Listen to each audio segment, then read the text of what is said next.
আমাদের আজকে অনেকের ঘরে শান্তি নাই, সুখ নাই।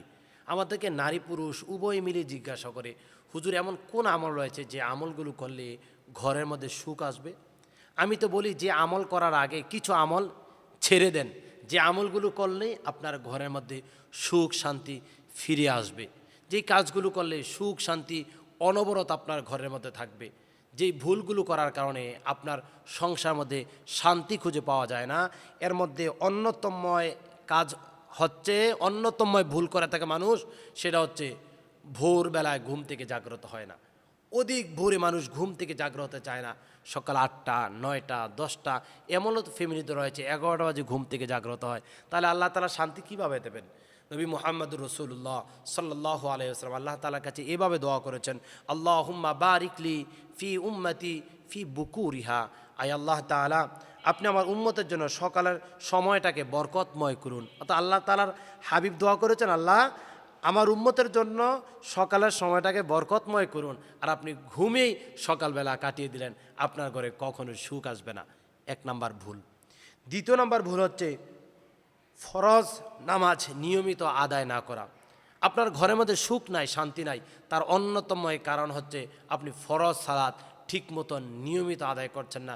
এই জন্য আপনার ফ্যামিলির মধ্যে সুখ শান্তি আজকে খুঁজে পাওয়া যায় না। 3 নাম্বার যে কারণ, যে ভুলের কারণে সংসারের মধ্যে সুখ খুঁজে পাওয়া যায় না, সেটা হচ্ছে গোসল ফরজ হওয়ার সাথে সাথে গোসল না করা। অর্থাৎ অনেক নারী অথবা পুরুষ রয়েছে, গোসল ফরজ হয়েছে রাতের আধারে, আপনি রাতের আধারে গোসল করলেন না, পয় পরিষ্কার হলেন না, পবিত্রতা হলেন না, সকাল হলো তারপর আপনি পবিত্র হলেন না। পুরুষরা অনেক সময় দেখা যায় কাজে চলে যায়, নারীরা সাংসারিক কাজ করে। এই যে দীর্ঘ সময় ধরে আপনি অপরিষ্কার রয়েছেন, অপবিত্র রয়েছেন, এই জন্য আপনার সংসারে সুখ শান্তি আসবে না। এই কাজগুলো আপনার দূরে সরিয়ে দিতে হবে।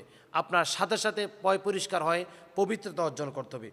4 নাম্বার হচ্ছে সংসারের মধ্যে যে কারণে সুখ শান্তি আসে না, সেটা হচ্ছে আত্মীয়তার সম্পর্ক আজকে আমরা বজায় রাখার চেষ্টা করি না। আত্মীয়তা আসলে, অর্থাৎ মেহমান আসলে আমরা কেন জানি রাগান্বিত হই, কেন জানি কষ্ট পাই।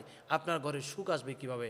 আল্লাহ রাসূল সাল্লাল্লাহু আলাইহি ওয়াসাল্লাম বলছেন, কেউ যদি চায় তার টাকার মধ্যে বারাকা, তার সম্পদের মধ্যে বারাকা, তার হায়াতের মধ্যে বারাকা, সেই জন্য আত্মীয়তার সম্পর্ক বজায় রাখে। অর্থাৎ আত্মীয় ব্যক্তিদেরকে মেহমানদারি করে। আমরা মেহমানদারি করতে চাই না, এই জন্য আজকে সুখ উঠে গিয়েছে। 5 নাম্বার হচ্ছে সংসারে যা কিছু উন্নতি হয় তাতে শুকরিয়া আদায় করা হয় না। অর্থাৎ আপনার সংসারে আপনি যা কিছু করছেন, আপনার 10 টাকা আয় করেছেন, 10 টাকার মধ্যে আপনার শুকরিয়া নাই। আপনি বলছেন, কি আমি কাজ করছি, আমার এগুলো দিয়ে কীভাবে চলবে? আপনি শুকরিয়া আদায় করেন না, এই জন্য আল্লাহ তাআলা বারাকা দেয় নাই। 6 নাম্বার হচ্ছে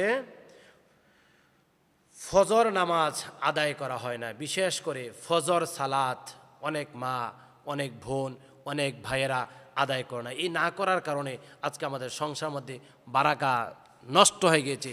রাসূল বলেছেন, গোটা পৃথিবী যদি এক পাল্লায় রাখা হয়, আর শুধুমাত্র ফজর সালাত যদি এক পাল্লায় যদি রাখা হয়, তার চাইতে আর বেশি সম্মানিত হবেন।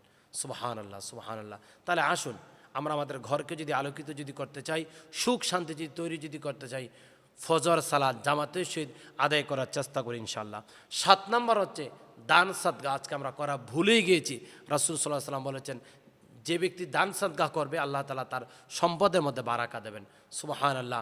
8 নাম্বার যে ভুলের কারণে আজকে সংসারগুলোর মধ্যে সুখ এবং শান্তি নেই, সেটা হচ্ছে স্বামী এবং স্ত্রী মিলে পরামর্শ করে কোনো কাজ করে না, কিন্তু মূলত পরামর্শ করে কাজ করায় সুন্নাহ। স্বামী কাজ করলে স্ত্রী নারাজ থাকে, স্ত্রী কাজ করলে স্বামী নারাজ থাকে, তার কারণ হচ্ছে একে অপরের সাথে পরামর্শ করে না। এই 8টি ভুলের কারণে আজকে আমাদের সংসারের মধ্যে সুখ শান্তি নাই। আমি বলবো আমরা এই 8টি কাজ করার চেষ্টা করব, আর যে কাজগুলো বর্জনের সেই কাজগুলো থেকে আমরা দূরে থাকার চেষ্টা করব ইনশাআল্লাহ।